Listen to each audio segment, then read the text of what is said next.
So, what actually is it like being a founder? So you want to be a founder? Okay. Do you have what it takes? I'm not saying that's just from out of nothing. I've been a founder myself, and I'm actually now teaching founders at UCL. Everyone's like, oh, I want to start my own business. I want to be my own boss. I want to quit my corporate job and live the life, like vacation whenever, love whenever, anything, life whenever, just whatever. I can be my own boss, I can enjoy myself, I can be the star of my own show. But is it really the case of being a startup founder? Do you really get all the freedom, all the fun, all the just the good juicy bits of work without all the boring things that a corporate job or any other job like at a hospital, at school, at a university? So what is it actually like being a founder? What is a founder? What does a founder do? Why is this such a popular word? What even is a startup? So first off, a startup is not just any small business. If you open a coffee shop on your street, that is not a startup. Sorry to disappoint. A startup is an idea that you can scale very fast, not really easily, but very fast, and that can go from 0 to a billion in a very small amount of time. What is a small amount of time, you may ask? Well, this is not a clinical subject, babe. No clear numbers because startups are all about ambiguity. What do you need for a startup? Like, so you just wake up one day and become a startup founder? Kind of, almost. Close to that, but not really. You need an idea. First of all, you need an idea, but not just any idea. Oh, I want to do that. And that's it. I'm gonna do that. No, you actually need to validate it. What is idea validation? It's making sure that it's something that is real, that people really do need it, and that people would be actually buying it from you. So you have to validate it from so many perspectives. Who's your target audience? Who are the people that will be buying it from you? Are there solutions right now that people could use instead of what you're about to suggest?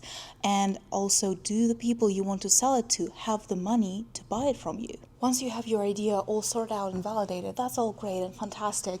And maybe you're even confident. Well, you shouldn't be, because in startup you can never be 100% confident. You can still fail. Sorry about that, but that's the hard truth. But if you don't have the confidence as well, you will fail either way. So it's kind of a double-sided coin. Okay, so you have the idea. What's next? What do you do after you have the idea? And even you have some customer conversations and you're almost sure that this is really something that people would want to have in their life. What do you do next? Well, actually, you need to prove it even further. You know what? The concept never stops. You must continue proving it to yourself and to the world that actually your idea is viable and it's something that people still want. It's not stopping ever. You continue customer conversations throughout the whole life cycle of your product. Even when you're growing, when you're scaling, when you're falling, you still continue. But once your idea is validated, you have to continue it in a different way. Prototyping, whether it's digital, whether it's physical, and you show it to people again and you get feedback, and then you iterate, and then you show again, and then you get feedback again. If you've done all your prototyping and you feel like it's something that people can actually use and that people want to use, and you've been receiving some kind of good feedback, then you have to do sell. No? We sell? Oh no, sorry. You still need to do a pilot. I told you, it's all about resilience, all about waiting, all about, yes, being your own boss. But when you're your own boss, it's not only freedom, but it's also a hell lot of responsibility. So we have to run a pilot, actually give your prototype or your almost ready product, but you should not have the product completely ready because you might receive a lot of feedback or maybe scrap this idea altogether. So you have to pilot this product with your end users. Between all of that, we shouldn't forget about marketing, about the financial side. If you need any external money to build your product, you have to keep proving it to people around you, to potential customers, to investors, to maybe accelerators or incubators that you apply to. I've talked to a lot of founders and a lot of professors on strategy, on entrepreneurship, on running your own business, on scaling your own business. And the biggest thing about being a founder is not even about having the best skills ever, the best hard skills, or the best soft skills, or being the absolute expert in your field. It's all not really about it. It's about managing people. How good are you at managing people? People. Did I say people? How good are you at leading and motivating people? How good are you at managing talent? Have you seen all those startups about recruiting talent to startups? Yeah, that is a real problem. So what you'll do as real founder, and I really love this description, that was a job description actually from one of the companies, and I love this description so much, I decided to save it, and now I'm sharing with you. The company called Dendro Health, owning all marketing levers across organic, paid ads, and partnerships. Refine the go-to-market strategy.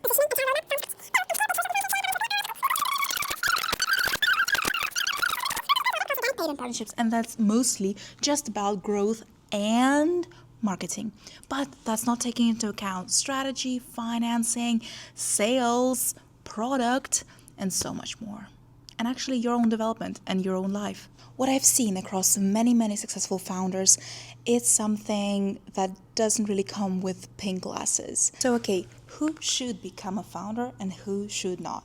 From my experience, I'm not the only expert in the world. I know.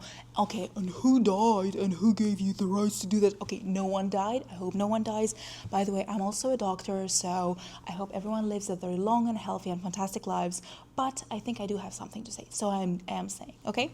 And you can say instead of me, okay, write your comments. So what it takes to be a founder, it takes a lot of self-management and self-organization. It's just, you must manage yourself very well. You must be a self-starter. You must want to solve your problems. And I know all job descriptions have that, but like, for real, are you doing this for a job description or are you doing this for yourself? You really must be very self-organized and motivated by your own inner instincts. You just cannot sit there and just do work that's manual, that's the same, that you must be a self-starter. The next one is you have to be very good with people. Yes, a founder can be an introvert, but at the same time, you cannot not talk to people. Even if you really want to, even if you're the smartest coder, programmer, IT person in the whole world, you could not be a successful founder. You must at least find someone. Maybe you don't have to be a solo founder. You can find a co-founder who will do all the outreach, all the talking, all the investor stuff with you, and you will be like the backbone, the back brain of the whole operation.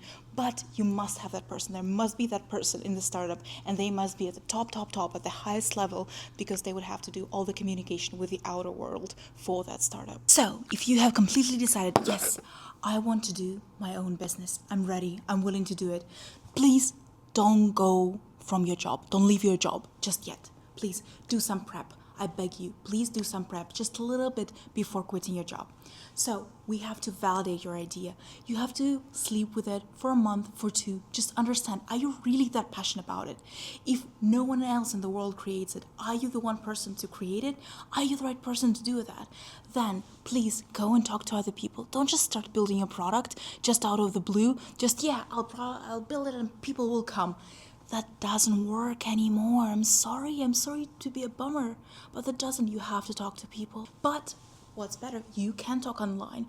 That might not be the best way to get all the details. You can do online interviews, or even you can do Reddit threads. Is that really a problem for people? Or is it just something nice to have that people won't actually spend their hard-earned money on? And just saying, being a founder is losing stability for a while, and you must be aware of that. That's both not having psychological stability and financial stability. So if you have a family or people you have to support, or animals, or anything in the world that you have to support, you really have to take that into consideration. And actually, I want to say, I believe in you. You watched till the end of this video, you found this video, you're in the right path. I believe in you. Have an absolutely marvelous, fantastic day, and stick around. I'd be happy to see you again.